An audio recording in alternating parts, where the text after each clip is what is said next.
যাদের ঘরে কন্যা সন্তান আছে তারা ভুলেও তিনটি কাজ করবেন না। যদি করেন তাহলে কন্যা সন্তান পাওয়ার পরে যে রহমত বরকত পাওয়ার কথা ছিল তা থেকে আপনি বঞ্চিত হবেন, এবং কন্যা সন্তান পাওয়ার কারণে নবীজি যে সুসংবাদগুলো আপনাকে দিয়েছেন, জান্নাতি বলে ঘোষণা করেছেন, এটা থেকেও আপনি মাহরুম হবেন। কারণ কন্যা সন্তান আল্লাহ পাকের পক্ষ থেকে একটা শ্রেষ্ঠ নিয়ামত। এই নিয়ামতের সৎ ব্যবহার কিন্তু আপনাকে করতে হবে, এই নিয়ামতের পরিচর্যা কিন্তু আপনাকে করতে হবে, এই নিয়ামতের হকগুলো আপনাকে আদায় করতে হবে।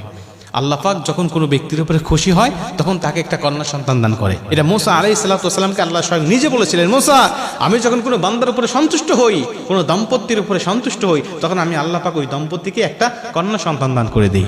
অতএব আমরা ভেবে নিতে পারি যে যাদের কন্যা সন্তান আছে, আমার আল্লাহ তাদের উপরে হয়তোবা কোনো এক সময় খুশি ছিল, সন্তুষ্ট হয়েছিল, যার কারণে তাকে একটা কন্যা সন্তান দান করেছে। অতএব এই কন্যা সন্তানের সঠিক পরিচর্যা করতে হবে, সঠিক ব্যবহার করতে হবে, এই কন্যা সন্তানের হকগুলো সঠিকভাবে আদায় করতে হবে। তাহলেই নবীজির ভাষা অনুযায়ী আপনি নবীজির সাথে জান্নাতে থাকতে পারবেন।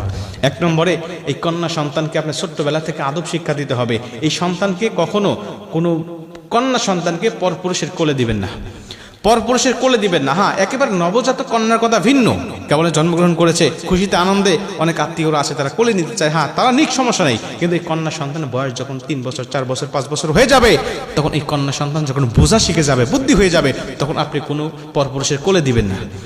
কারণ এখন তো মানুষের চরিত্র ভালো নয়, মানুষের চরিত্র, কিছু কিছু মানুষের চরিত্র পশুর থেকেও নিকৃষ্ট হয়ে গেছে। আল্লাহ বলে, উলাইকা কাল আনআম বাল হুম আদল, তারা হলো চতুষ্পদ জন্তু, বরং তার থেকেও নিকৃষ্ট। এটা হলো তাদের চরিত্র। এখন বলতে পারেন, হুজুর সে তো ভালো, কোনো সমস্যা নাই, সে ভালো হোক, কিন্তু সে তো পুরুষ। আপনি ওই মহিলাকে, আপনার মেয়েটাকে তার কোলে দেওয়ার কারণে আপনার মেয়ে লাজুকতা ভুলে যাবে, লজ্জা ভুলে যাবে, সে শরমহীন হয়ে যাবে। এরকমভাবে আস্তে আস্তে চলতে থাকলে লজ্জা শরম সে শিখবে না। অতএব ছোট্টবেলা থেকে তাকে লজ্জা শিক্ষা দিতে হবে, শরম শিক্ষা দিতে হবে। কারণ আল হায়াউ শু'বাতুম মিনাল ঈমান, নবীজি বলে লজ্জা শরম হলো ঈমানের অঙ্গ। অতএব আপনি তাকে লজ্জাশীল করে গড়ে তুলবেন, কোনো পরপুরুষের কোলে তাকে দিবেন না। 2 নম্বরে, এই কন্যা সন্তানকে আপনি একা একা কখনো ছাড়বেন না। সে স্কুলে যাওয়ার সময় আপনি নিয়ে যাবেন, মক্তবে যাওয়ার সময় আপনি নিয়ে যাবেন, মাদ্রাসায় যাওয়ার সময় আপনি তাকে পৌঁছে দিবেন, এবং আবার মেয়েটাকে নিয়ে আসবেন। এটা হলো আপনার দায়িত্বের মধ্যে পড়ে। যতদিন সে আপনার ঘরে আছে, স্বামীর ঘরে যাওয়ার আগ পর্যন্ত যতদিন আপনার ঘরে আছে, ততদিন আপনার দায়িত্ব থাকবে তাকে দেখভাল করা, তাকে দেখাশোনা করা। কারণ এটা আল্লাহ পাকের পক্ষ থেকে একটি নিয়ামত হিসাবে আপনাকে দিয়েছে, এবং এই নিয়ামতটা কিন্তু এমনি এমনি আসে নাই। এটাকে বোঝা মনে করবেন না, এটা আল্লাহ পাকের পক্ষ থেকে আপনার সংসারের উপর অগণিত বরকত নিয়ে এসেছে, রহমত নিয়ে এসেছে এই কন্যা সন্তান। অতএব তাকে দেখভাল করতে হবে। 3 নম্বরে, এই কন্যা সন্তানকে ছেলের উপরে বা ছেলের নিচে প্রাধান্য দেওয়া যাবে না।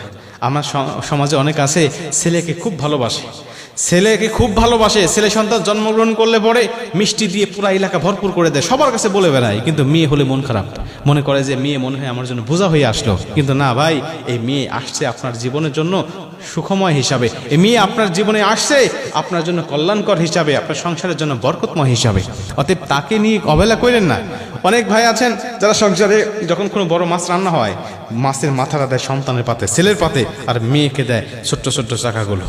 মনে রাখবেন ভাই, এই সন্তানকে আপনি বৈষম্য শিক্ষা দিচ্ছেন। এখন এই সন্তান, মেয়ে সন্তান তো এমন, বাবার বাড়িতে অবহেলিত হয়, আবার শ্বশুর বাড়িতে যাওয়ার পরে অবহেলিত হয়। আপনি মা, আপনি বাবা, আপনি যদি আপনার মেয়েটাকে না ভালোবাসেন, ওই পরের মা বাবা কেমনে ভালোবাসবে বলেন?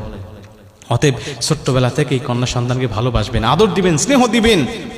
নবীজি সাল্লাল্লাহু আলাইহি সাল্লাম বলেন, মেয়ে সন্তানরা এমন নিয়ামত, জানো, আমার ফাতেমা রাদিয়াল্লাহু তাআলা আনহার সাথে আমি যখন বাইরে কোনো যুদ্ধে যেতাম, কোনো জায়গায় যেতাম, সবার সাথে সাক্ষাৎ হওয়ার পরে আমি আমার ফাতেমার সাথে সাক্ষাৎ করতাম।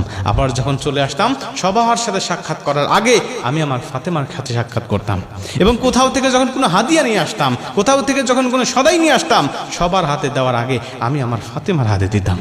অতএব নবীজি শিক্ষা দিয়েছেন কন্যা সন্তানের সাথে কিভাবে ব্যবহার করতে হয়। জাহিলিয়াতের যুগে জীবন্ত কন্যাকে যখন দাফন করা হতো, নবীজি তখন এই কন্যা সন্তানদের মর্যাদা দিয়েছে। অতএব আমি উম্মত হিসাবে অবশ্যই আমার কন্যা সন্তানকে আমি মর্যাদা দিব, কন্যা সন্তানকে আমি ভালোবাসবো। আমার আল্লাহ আমার জীবনটাকে আরো সুখময়, শান্তিময় করে দিবে।